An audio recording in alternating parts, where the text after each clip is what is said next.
Good afternoon or good morning. I think we're just about ready to kick off the webinar. I'm Julia Kostic. I'm a professor in the Department of Health Management and Policy at the University of Kentucky and have the privilege of working with the PHSSR group here. This is a presentation in our Research in Progress series from Dr. Helen on restructuring the state nutrition, education, and obesity prevention program, implications of a local health department model. The presenter, Dr. Wu, is a PHSSR grantee, and she works as a policy and research analyst at UC Davis's Institute for Population Health Improvement. Dr. Wu will present for about 30 minutes, after which, and there she is, yes, after which we will have two invited commentary respondents, Drs. Kenneth Kaiser and Desiree Blackmore, also from California. So good morning to the presenters rather than good afternoon. The biographies of the presenters are available in the upper right-hand corner in the attachments, and I think you will see we are very fortunate to have all three of them with us today. So with that said, if you have questions for Dr. Wu, please, we encourage you to put them in the chat box, and following the responses, we will have plenty of time for questions and answers. So, Dr. Wu, if you would like to begin, I think we're set. Hey, thank you for that introduction, Julia. Good morning or good afternoon, depending on where you are. And thanks for joining today. I will be talking about my ongoing study under the RWJS Mentored Research Scientist Award to evaluate a recent major overhaul in California and how it implements its nutrition, education, and obesity prevention work. And I'll use the acronym NEOP to describe that. I'd like to start by thanking the RWJS PHSSR Program Office for their support of this work through the grant, and by acknowledging my mentors for the project, Drs. Kenneth Kaiser and Desiree Backman. As new disclosures about the project, the IPHI in particular have worked with the NEOP program in a few other ways. IPHI conducted a separate evaluation of 57 local health departments under contract with the Public Health Institute and the California Department of Public Health last year, which I led. And we also have an ongoing contract with the California Department of Social Services through our relationship with the Department of Healthcare Services to do some research on NEOP, which Desiree Backman is leading right now. So we have some other work related to this that we are doing. Desiree also has been a really great partner on this, and she was formerly with PHI, which is a nonprofit group that staffed much of the NEOP in the past in partnership with CDPH. And finally, the University of California Cooperative Extension is an a state implementing agency for this program. So that's kind of part. They'll stop moving. So the NEOP program that I'm evaluating is very complex with a very long history. So I want to start off this talk with just enough to look like to understand the context for this particular study. But I won't get into all of the details of all of the program activities and requirements because that's a pretty long presentation in itself.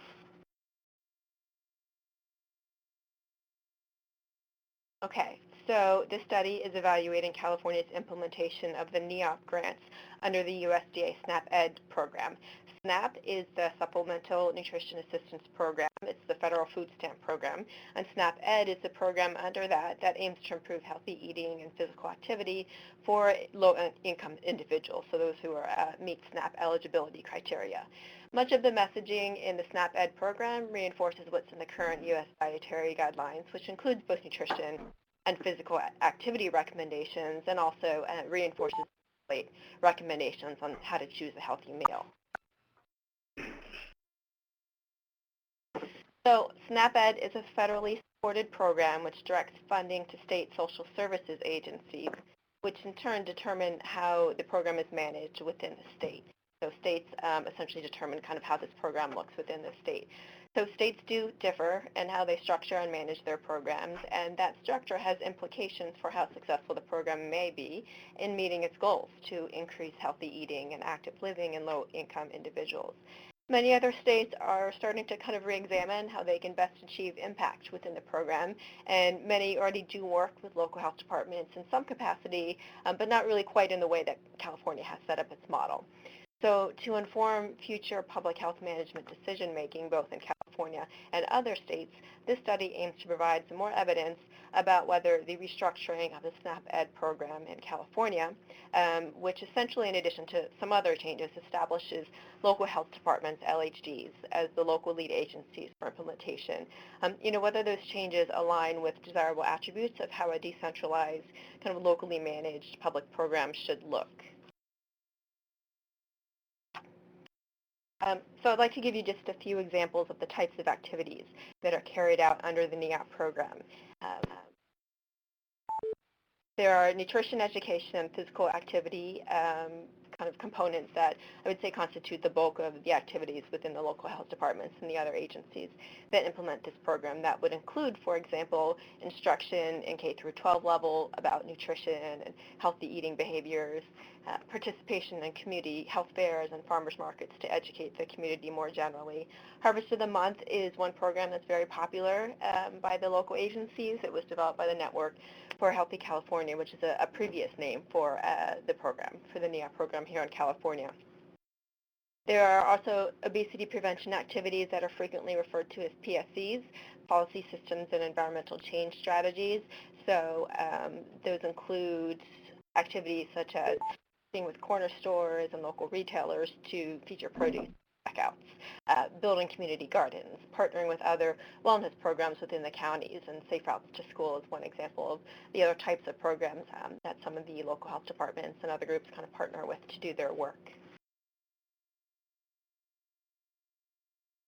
Okay, so I'm about to share with you an organizational chart that will help you understand what this program looks like with respect to the public health management structure of NEOP. But as it is a complex program, I'd like to walk you through some of the key acronyms, many of which I've already mentioned in the past few minutes, but just to kind of make sure that you're on board before I start going through all the organizations in the chart. So USDA is the federal agency that oversees this program. It's under the Food and Nutrition Service. They fund the SNAP-Ed program, so that's the program that receives federal funding, and that's the education and obesity prevention arm of SNAP. NEOP is the name of the grant program under SNAP-Ed that funds all the states. It's also the name that's used within the implementing branch of the California Department of Public Health to do this work. CDSS is the state recipient of the USDA funds, and it also serves as a state oversight agency for SNAP-Ed here in California. CDPH is the largest SNAP-Ed implementing agency that we have here in California, and so for that reason, it's the primary focus of my study. I think this group is probably familiar with the LHD acronym. In California, LHDs are usually a county. We have just 3 LHDs that are within cities. For the NEOP program in particular, LHDs may sometimes refer to some other groups because we do have some community-based organizations, for example, that actually take on the county's LHD role, and I'm not going to get into too much more detail about that, but generally we'll think about LHDs as being kind of county entities within California. And then finally, the PSC that I just mentioned is the Policy Systems and Environmental Change Strategies, which is a new, again, area for SNAP-Ed programming starting a few years ago. And what this really does is it kind of extends the scope of activities that those receiving SNAP-Ed funding can undertake. Okay, so California's program is much larger than many other states' programs because federal funding for SNAP-Ed is based upon the population of SNAP-eligible individuals. So here in our state, we operate on a much larger scale, and for that reason have been unique among the states in many ways for the program throughout the years. So let me walk you through the current model for what NEAP looks like in California. The blue box is the one federal entity. It's USDA, which funds CDSF. The yellow boxes are the state-level entities. CDSF serves as the oversight agency for SNAP-Ed here in California, and they in turn fund CDPH. The state entity, they fund their local county welfare offices. They've been working with the Catholic Charities for some time. They fund the California Department of Aging and the UC CalFresh Nutrition Education Program. So those are some local partners, and then mostly the state-level partners that CDSS funds to do this work. The focus of my studies, I mentioned, is local health departments, since the bulk of the work occurs here, which are funded by CDPH. The LHDs are supported temporarily by 7 technical resource centers, which are some short-term contracts for organizations to provide some support during this transitional time for the LHDs. Many of the LHDs, I think probably most of them, do subcontract with some other local groups, which can include schools or nonprofit organizations to help them carry out their work. LHDs also work with their local area agencies on aging, their local county welfare offices, Catholic Charities, if there's one of those groups in their county, doing work in this program in the UC Cooperative Extension offices to undertake SNAP-Ed. And they are tasked with serving as kind of the leads within their county for coordinating activities, kind of coordinating and understanding the different partnerships and carrying out the NEAP program. So the previous model for NEOP was quite different in the state, and I kind of set it up using a red line strikeout format here so you can see what the differences are. California substantially restructured its program starting in 2012, concomitant with federal changes, which were passed as part of the Healthy Hunger-Free Kids Act of 2010. So let's go through these changes from top to bottom. At the federal level, the biggest change was really the conversion of this program to a grant program. Now, previously it was a match. So what that meant was that local and state agencies had a process for demonstrating that they provided a certain dollar amount of NEOP-related activities, and in return, the state received a match of funds from USDA. Because of, and now I'm moving down to the CDSS level, because of how the match was generated by CDPH and the UC CalFresh program previously, CDSS acted as much more of a pass-through agency instead of a management lead. Let's come down one more level. County welfare offices in the green box here on the third level down. County welfare offices were not part of this program previously. Department of Aging this program. There were, moving one more level down, there were 11 regional networks in place previously instead of the 7 technical resource centers. They covered different geographical areas. They had a much larger scope of work and a very different role, actually, than the TRCs, the technical resource centers, do now. And I would say, perhaps most importantly, the nature of the local implementing agencies varied. They weren't all local health departments. The LIAs, local implementing agencies, were those local groups which could come up with a match for the program. So because of the nature of the program rules and requirements, this included many more school districts, nonprofit organizations, churches, and other types of players. So it wasn't just LHDs. So it was a more diverse set of implementing agencies at the local level, although it was in fewer counties than it is now, where currently it's in almost all of the counties in California. There were some subcontracts that were in place in the previous model, and there are some subcontracts now. the nature of those subcontracting relationships is just kind of a little bit different now. So, for example, some agencies that previously served as kind of the local leads for doing the work are now subcontractors to LHGs in their county. And then finally, the kind of relational arrows that are X'd out, the LIAs previously were not tasked with coordinating activities on a local level in the way that LHDs are now. Okay, so let's just sum up the major changes to the NEOP model in California as they pertain to this study. The federal program changed from a match to a grant program under the Healthy Hunger-Free Kids Act of 2010. One of the big consequences of this was a big drop-off in funding for the state. So whereas in 2010, for example, the state's NEOP program was funded based on this combination of $110 million in state and local match funds, $119 million in federal match funds.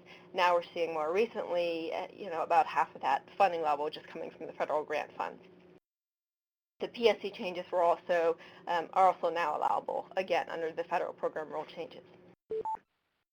At the state level, the major feature of interest for this study with California's restructuring, it aims to build local public health infrastructure by positioning LHDs as the programmatic lead for their jurisdiction. So it increased funding to LHDs overall at the state level and set them up in a new role as local leads.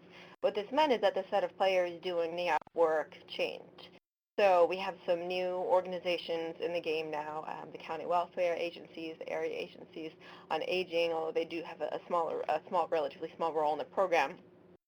And then we have a lot of organizations that previously worked under NEOP that are not funded and not continuing to do work anymore. So that was a lot of school districts, churches, community-based organizations.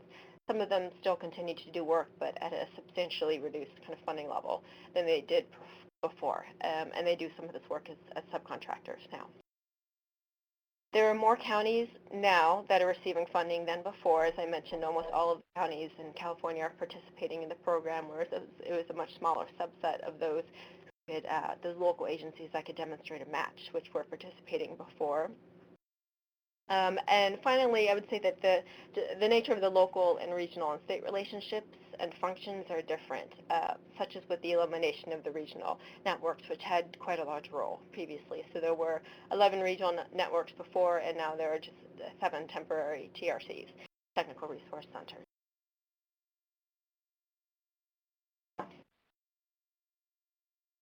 So why undertake this as a PHSSR study? Well, because I think it adds a unique perspective to our existing knowledge about the program. The agencies that are directly involved in managing or implementing this program do evaluate it extensively. So a few examples here. CDPH conducted a stakeholder assessment during its initial planning for its transition to this model. LHDs currently do what they call impact outcomes evaluation to look at the effect of the program on its participants and its outcomes, although not all of the LHDs participate in this evaluation. And the USDA and state agencies as well track some process and fiscal and administrative measures of the program. But this study is different. It's also different from existing research. The peer-reviewed research that I've seen is largely focused on evaluating the effectiveness of the programs and the activities. So looking at whether the curriculum that's used for nutrition education, for example, whether that's effective. And so that's a traditional public health program evaluation framework. This study benefits the evidence base in a few ways. I would say that first, because of the PHSSR's program's unique focus on assessing higher level management structures, which govern these public health programs and affects everybody working in the program. It's also beneficial because I'm able to undertake this research with an external perspective as a grant-funded research. Essentially, all of the other evaluation that I've seen is funded in some way or linked to the program itself, so I can kind of undertake this in a different way. Did I just lose the...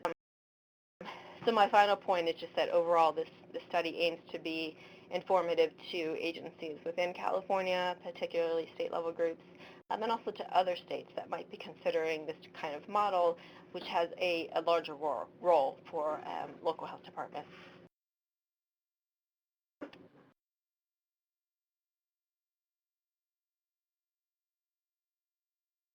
I'll keep talking through and counting people to get caught up in a minute. And there's also a tab up at the top when it comes back up that you can use to download these files. Background about the NEOP program. So now I'd like to talk about the methods for how I approached, thank you, for how I approached the evaluation of the LHD model in California. So I started with a literature review where I was specifically looking in various sectors, various disciplines, and trying to review information about decentralized, kind of localized public governance models and public programs, not just public health, but any kind of type of public program. The goal of this was to learn from the literature about what some of the common themes were that I wanted to address in the interviews. Key informant interviews were the bulk of the work with this project. I held interviews that were in person between October 2014 and February 2015, which is it sort of depended on the person and their agency, but it was roughly 1 to 1.5 years after that group had begun working under the new model. So it was enough time that interviewees had gotten past some of the very first hurdles of figuring out how to work under the new model and kind of administratively, so they could comment on their early impressions of how it had worked and kind of compare it to the previous model based on their knowledge and their experiences. The responses to the interviews were anonymous to encourage very open discussion about people's challenges and concerns with the program. I included interviewees from all levels of the program, federal, state, and local, which is also sort of unique, as most evaluations generally focus on what's happening across just one level, but not across multiple levels. And then finally, I used a semi-structured format for the interview protocol. The benefit of this, in contrast to a much more kind of rigid structured format for interviewing, is that it's one that really helps to take into account kind of what the interviewer's experiences are and the context of their understanding of the program. It's a format that comes in with a kind of a fixed set of concepts of what you want to talk about, but without very rigidly specified questions or formats. So the conversation can kind of flow a little better based on what that person's interests and their experiences are. The final step will be the analysis. I am currently working on transcribing 40 plus hours of interview notes, and I will be sifting through those using qualitative research methods and Atlas TI, and I have started that now, but I'll be sharing some preliminary results for you today.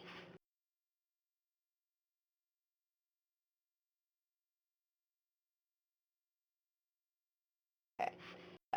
So let's just kind of talk about some of the preliminary results. As I mentioned, I haven't formally gone through the process. This is a research in progress webinar, but I want to give you just kind of some impressions to give you a sense of where I'm going with my analysis, who I talked to, and a little bit of what I've learned.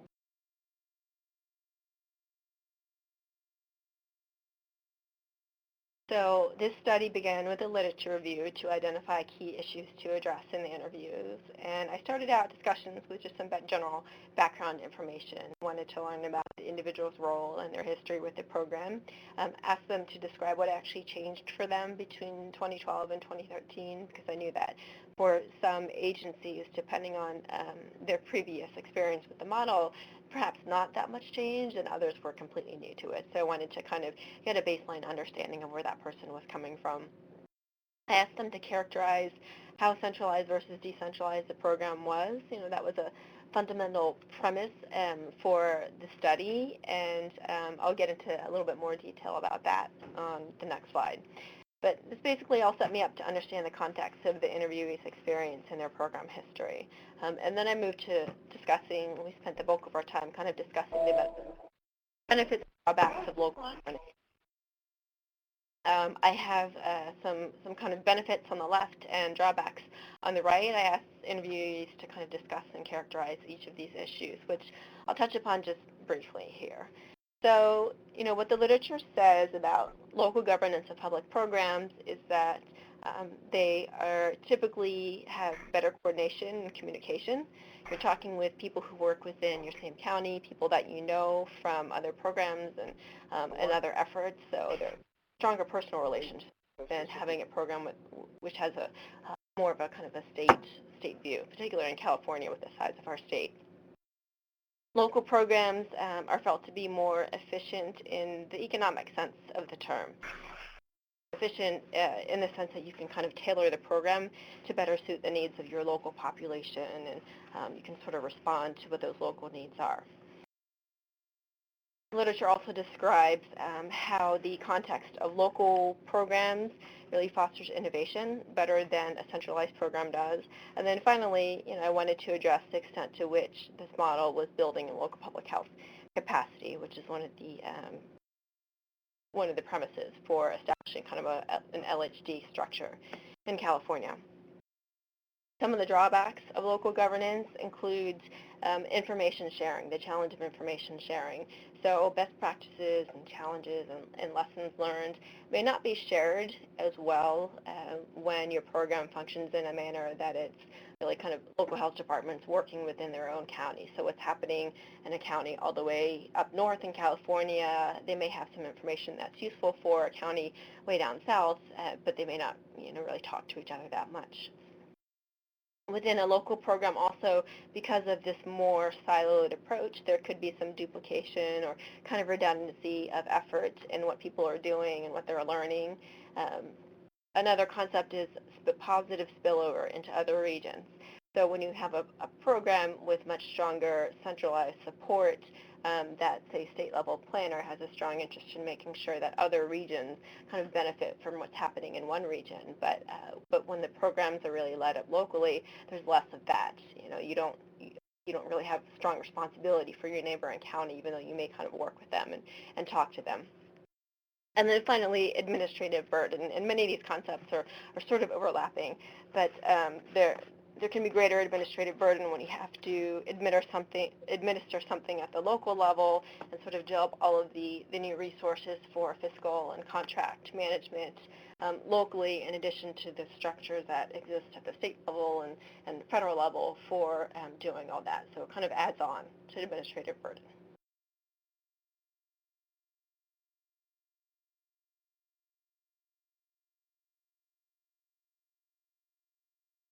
Okay, so who did I talk to? I went around and I had a series of 41 separate interviews, and I was able to talk to 57 people during those interviews. They tended to be agency leaders, program directors for NEOP, nutrition educators, and administrative, fiscal, and contract staff. I would say program directors are probably the bulk of the plurality of the type of people that I talked to. At the federal level, I just talked to a few people from USDA. At the state level, I spoke with representatives from all of the implementing agencies at the state level and some other state level stakeholders. And most of my time was spent talking to people in local agencies, as you can see. I focused on making sure, since I was going around in person and making these visits, making sure that I could talk to people at the local health department, and as schedule permitted, also kind of worked in time to speak with some of the other local implementing agencies and stakeholders when I could. So in total, I managed to get around and talk to people that represented 14 LHC jurisdictions, which are counties.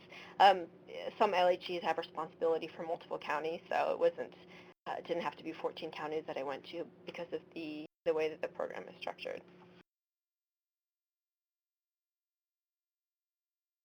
California is currently divided into 7 SNAP regions, and these are the regional lines upon which the technical resource centers operate. I visited at least one local agency in all 7 of the regions, and I sampled to get a variety of different characteristics for the types of local agencies that I met with.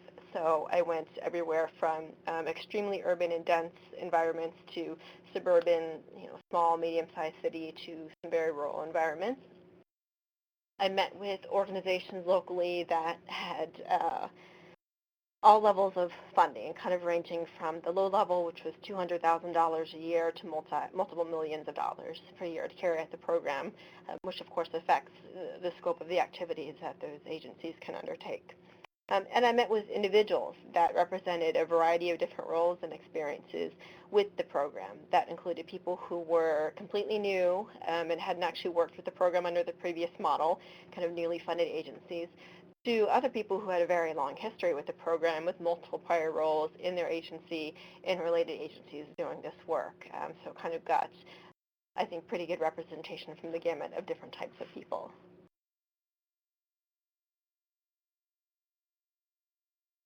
Okay, so let's take a look at what I found, starting with the question of which components of the program are more centralized versus decentralized. So overall, the model in California is one that largely, I'd say, puts LHCs as the lead for implementing NEOP. So it's a local program in many ways, but it's not a purely local program. It's subject to significant state and federal management. So I wanted to get a sense of how truly local and decentralized the program is, since that was the framework underpinning my study goals.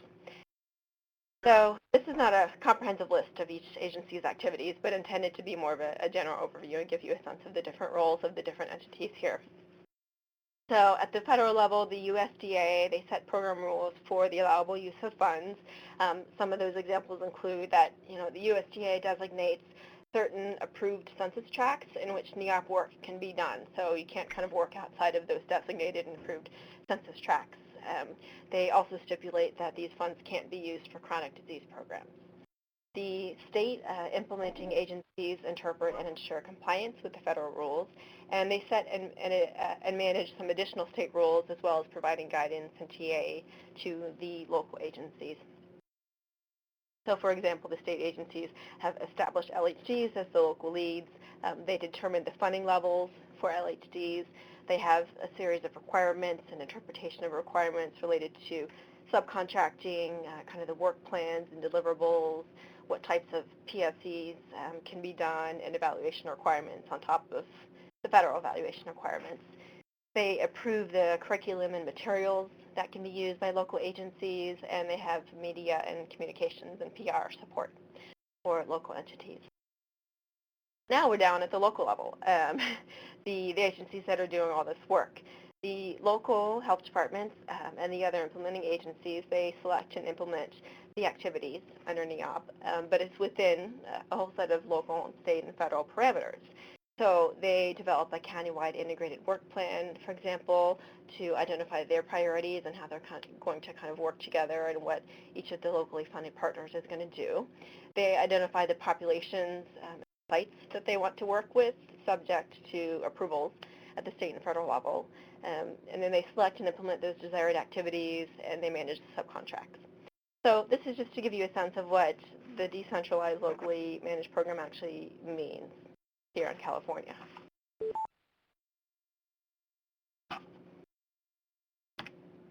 Okay, so when I shared the semi-structured interview protocol information, it included a number of different topics pertaining to the optimal management of public programs at the local level. For this webinar, I want to share with you just some of my early impressions about one benefit and one drawback of local management of public programs, just to give you a sense of where I'm heading in the analysis.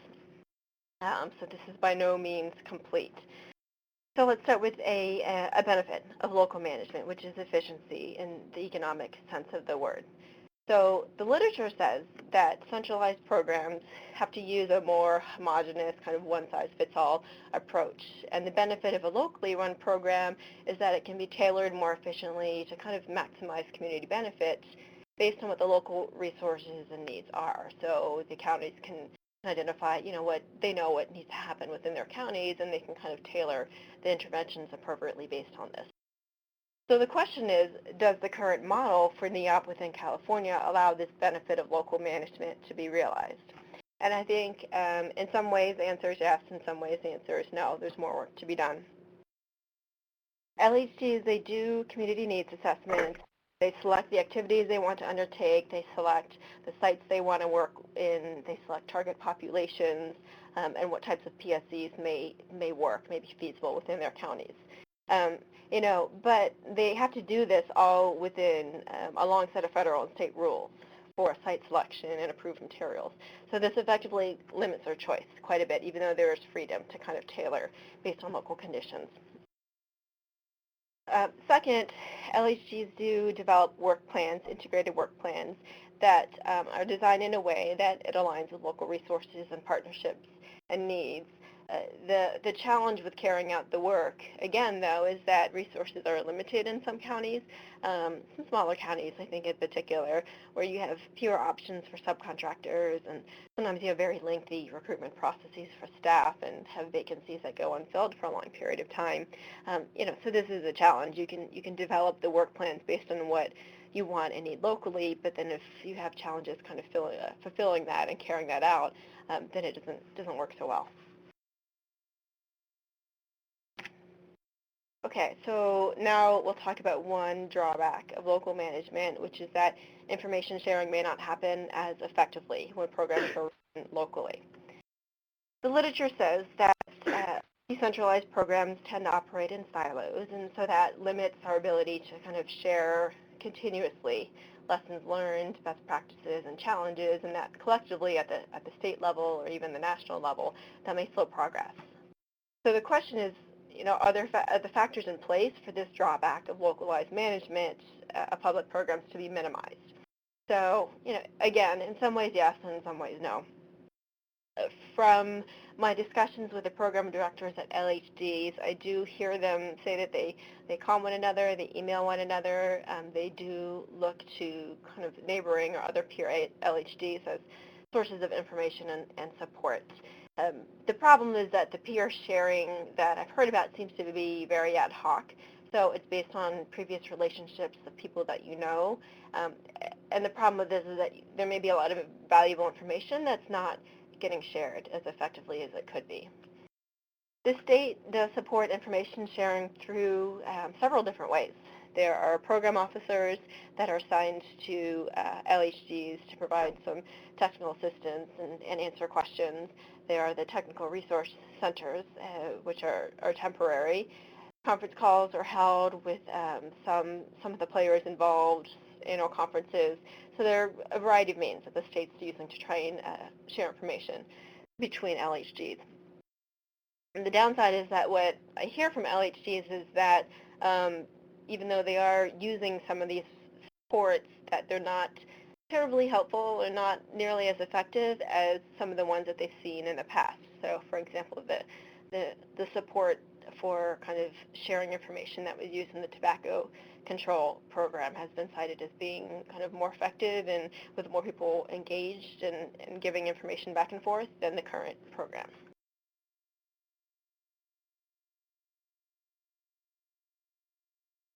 Okay, so that was just intended to be a sneak peek of my analytical process.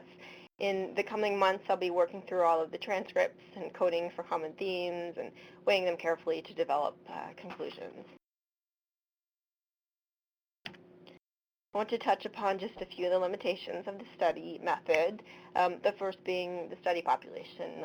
Since I wanted to go around and meet with people in person within the scope and time frame of the study, there are only but so many places I could go. So I have a limited sample which represents 14 of the LHD jurisdictions in the state, and I tried to mitigate this by meeting with LHDs that represented many different characteristics. And I also bring into the project my knowledge of an evaluation that we did last year in which we held structured phone interviews with 57 LHGs. So bring into this project kind of a sense of the extent to which my conclusions could be generalized to the other LHGs. The key informant interview method is just the nature of this study, it's subject to response bias. You're asking people to evaluate themselves and their own program. You try and mitigate this with anonymity to encourage people to be very honest and open about their challenges. And you also will request one-on-one meetings, which for the most part I met with people one-on-one, although I had due to scheduling constraints and sometimes people not being comfortable meeting one-on-one, some of them were group meetings. And finally, the qualitative analysis method is one that can be subject to investigator bias. It's not one that you can use statistical testing to come up with conclusions. I think given the context of what the study is trying to achieve, it's really more of a formative analysis of what's happening during the implementation process that that this method is valuable and actually not really replaceable by quantitative measures. I am familiar with the ones that are collected for the program, and I don't think that they're appropriate or useful for studying this question. So I think it's actually the preferred method, given the research objectives. And there are a host of tools that are available to guide the analysis of semi-structured interview responses to mitigate potential biases, and I plan to use those. Okay, so I'm still working through my results, so I don't have any real conclusions, but my initial impressions from the time spent sitting down and talking with people in this program in California. I think this is a state where we generally have a very supportive environment for healthy living. I think that building up a local health department infrastructure for doing obesity prevention and nutrition education is a really good idea in theory, but of course local factors vary and local success will vary. So when you have potentially up to 61 local health departments all trying to do something under the NEOP umbrella of work, some of them are going to be more successful than others. What I see from my interviews with people is that some, but not all of the factors are in place to maximize the benefits of local management of NEOP and to minimize its drawbacks. And I'll be looking in my analysis to kind of tease out what the practical implications of those are for state planners. So the next steps are just to complete the interview transcription and develop my code book, analyze the information, synthesize results.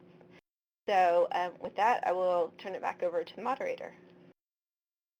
Thank you, Dr. Wu. We've run a bit long in consideration of Dr.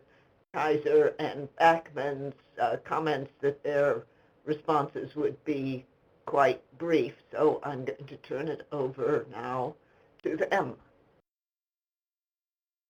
Thank you.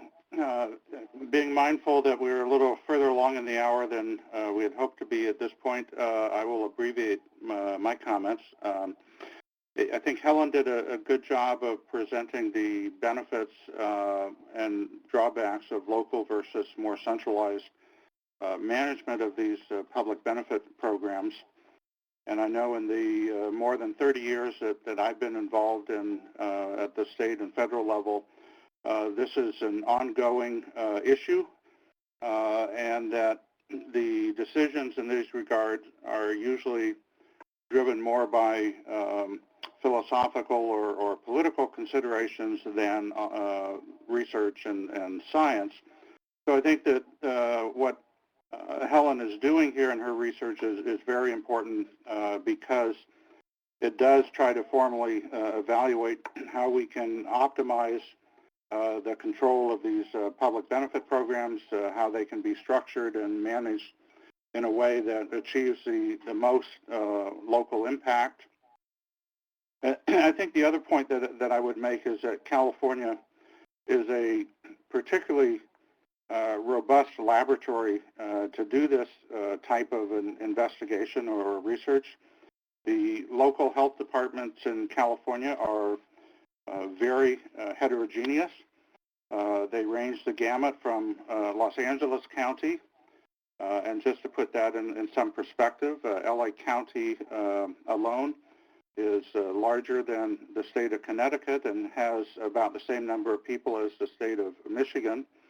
And then we have other counties that are geographically very large or relatively large but have very few people. So we have a mix of highly urban to highly rural environments, some geographically large and geographically small counties like San Francisco, which is geographically quite small. We have very diverse populations, culturally, ethnically, and just about in every other way that you can think of. So I think that the results will be useful and generalizable, and I look forward to seeing how the evaluation evolves here. With that, let me turn it over to Desiree.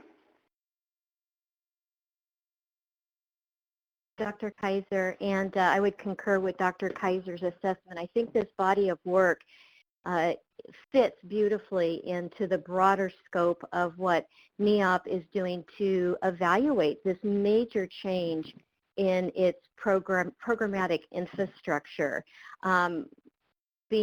Knowing that I've been part of the NEOP program previously as a program director, and was there during the time when there was a regional infrastructure that then was beginning the process of moving to a local health department infrastructure. I know from that experience that having a high level of local control to be able to tailor your programs and services to best meet the needs of the very specialized and diverse populations that exist throughout the mosaic of California is really important.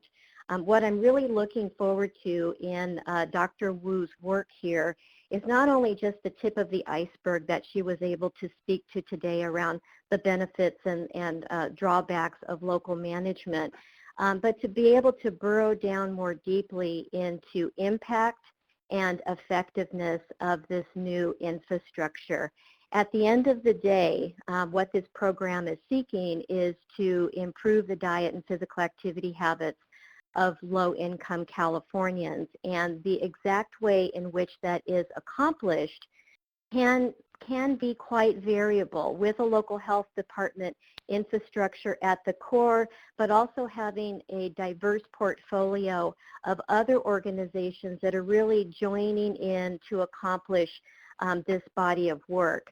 One thing that I would comment on is that there was a recent publication in Preventing Chronic Disease that featured this NEOP program, and they looked at the effect of intervention reach on specific nutrition and physical activity related outcomes in California. Now, this research was conducted before the change to local health departments, and they had some pretty good findings in that they found that adults and children from high-reach census tracts, meaning that the programmatic inputs that were going on at the time were very rich. They found that in those areas there was more fruit and vegetable consumption among adults and children than those census tracts that had no interventions going on. And they also found some other very positive dietary changes in fast food consumption as well as physical activity among certain subsegments of the population. So it would be nice to see that over time, programmatically, is there enough reach, frequency, intensity, and dose that really kind of speaks to this particular research project that was recently published with this new infrastructure in order to accomplish the aims of NEOP overall. And I'm looking forward to Helen's continued analysis to detect how the actual programmatic infrastructure is operationalized at the local level in order to achieve the goals and objectives of NEOP. Thank you. Now we are open for questions. We have 8 minutes for questions, and I would like to take the moderator's prerogative to ask a question that may seem rather obvious. In the context of this major restructuring of the program, it sounded as if there was also a tremendous budget reduction. And I would be interested in Dr. Wu's reaction to any possible interaction of those two factors. And I'm sure Desiree can speak to this as well, but obviously the budget reduction, in addition to kind of the restructuring of the program for around LHDs and also the addition of policy systems and environmental change strategies. I mean, there are many strategies that the state needs to use to kind of continue to achieve program impacts. Given budget reductions, and it's kind of a harsh reality when you have fewer people to do the work and you're trying to achieve the same level of impact, you have to change your strategy in some way. I think that the state role and the regional type role and the resources to do work at that level has decreased because of the budget. You know, at the same time, we have more local health departments that are being funded, so the money gets spread more thinly, which is a challenge.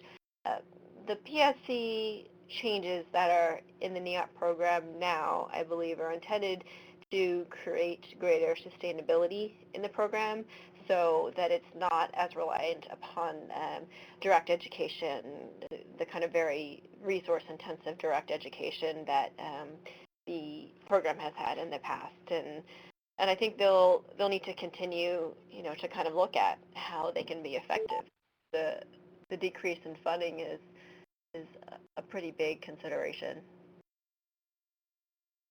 Thank you. We have actually two related questions from Susan Forster. First, how will your research look at the prior inventory of intervention development at the state level that is no longer being maintained? And also, will you look at the impact on agencies that have lost funding in this new configuration? I think those are outside of the scope of what I am able to look at. Probably CDSS or CDPH would need to address how they're looking at that within their evaluation plan. Although I think that's certainly an important consideration. Thank you. Let's see. I thought there was another question in the chat box. Other questions from listeners?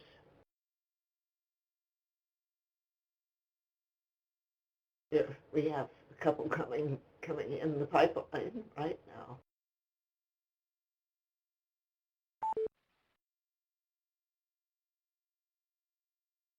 Sorry about the dead air. Waiting for the questions to turn up.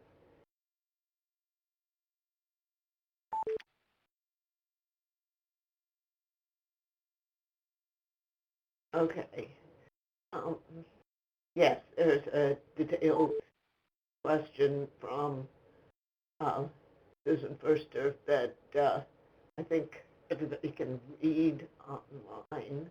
And then a question from Maria Leach. Will you be exploring how community-based organizations have gained or lost funding under this new model? I think you may have answered that already, but I could be wrong. Yeah, I think what is being done in the current model is that it is building a local public health infrastructure to do obesity prevention, and the question gets at the notion that to achieve progress in obesity prevention, this is a very complex problem. It just requires the partnership and the work of many different sectors, not just health agencies. They certainly can't be effective in making progress in obesity prevention alone. So, do we direct our resources towards just public health agencies, or can we find some way to bring in a broader set of stakeholders?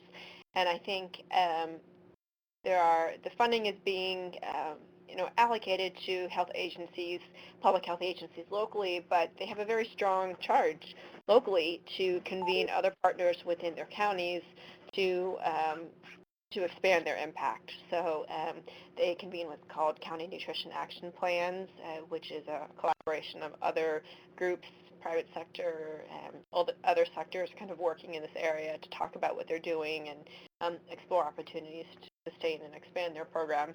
Even within, I think, the constraints of this particular program, there's only but so much that can be achieved, and a lot of the greater impact in certain communities that I've heard about has been achieved through the contribution of this program and its intersection with kind of other programs that are funded by other groups as at the collective level within counties.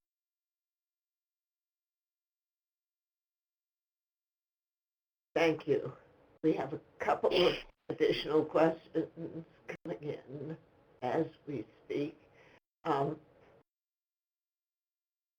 Once again, I apologize for the delay. We have exactly 1 minute left in the webinar, so perhaps some of these questions could be the subject of individual contact between Dr. Wu and the questioner. Okay. Yes. And another question about the declining federal funding and resources, so that the total investment is back up to par. And I don't know if you can respond to that, Dr. Wu, in the remaining 30 seconds or so. It's a rather large question, isn't it? Yeah, and I think it's a question for the funding agencies too, and thinking about what they can do to continue to be effective in this area, given that funds are declining and really threatened for this program. Yeah. Thank you. And with that, I appreciate the lively discussion and look forward to more really great things from our PHSSR investigators. We are out of time, but as you know, the PHSSR conference is coming up very soon, April 21st and 22nd, and we will have several webinars in the next few weeks. So we look forward to your participation in the future. And thanks again to everyone. Bye-bye.